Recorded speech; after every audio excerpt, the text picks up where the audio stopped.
اعوذ باللہ السمیع العلیم من الشیطان الرجیم بسم اللہ الرحمن الرحیم اللہم لا تؤاخذنی فیہ بالعثرات واقلنی فیہ من الخطایا والحفوات ولا تجعلنی فیہ غرضا للبلایا والآفات بعزتک یا عز المسلمین۔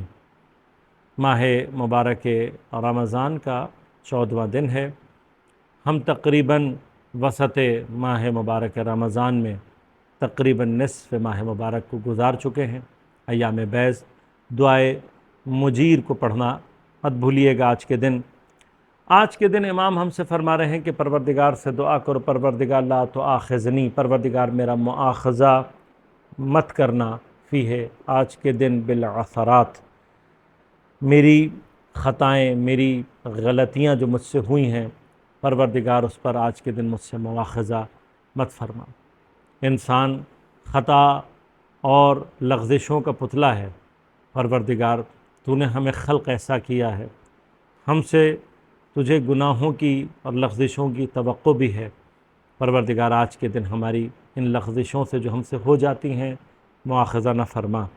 وَأَقِلْنِ فِيهِ مِنَ الْخَطَايَا وَالْحَفَوَاتِ، پروردگار جو خطائیں مجھ سے ہوئی ہیں، جو لغزشیں مجھ سے ہوئی ہیں،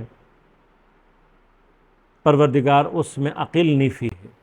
اقالہ اصطلاح میں اس کیفیت کو کہا جاتا ہے کہ جہاں کوئی معاملہ کرنے کے بعد، کوئی کانٹریکٹ کرنے کے بعد کوئی ایک طرف اس کانٹریکٹ کے حوالے سے اس کی ذہنیت تبدیل ہو اور اس کانٹریکٹ کو ختم کرنا چاہے، اسے اقالہ کہتے ہیں۔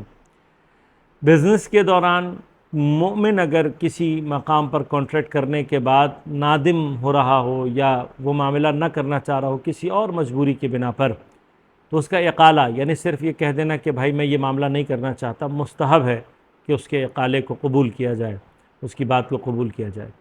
یہ جو ہمارا بیہیویئر ہے کہ اگر ہم نے کسی سے کوئی کانٹریکٹ کر لیا تو ہم اس کو پھر پلٹنے نہیں دیتے، یہ مومن کا بیہیویئر نہیں ہے۔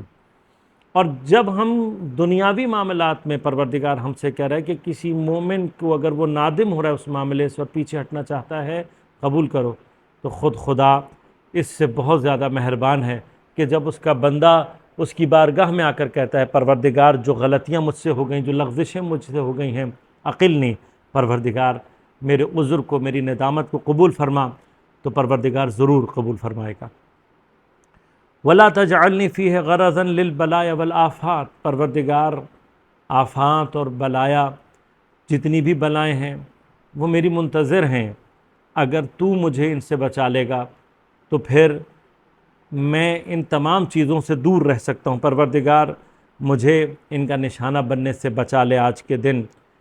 بعزتک یا عز المسلمین، اے مسلمانوں کی حقیقی عزت، اے پروردگار عالم، تیری عزت کا واسطہ ہے، تو جو تمام عزتوں کا مالک ہے، اگر تو چاہے گا تو مجھے ان تمام مقامات سے بچا سکتا ہے۔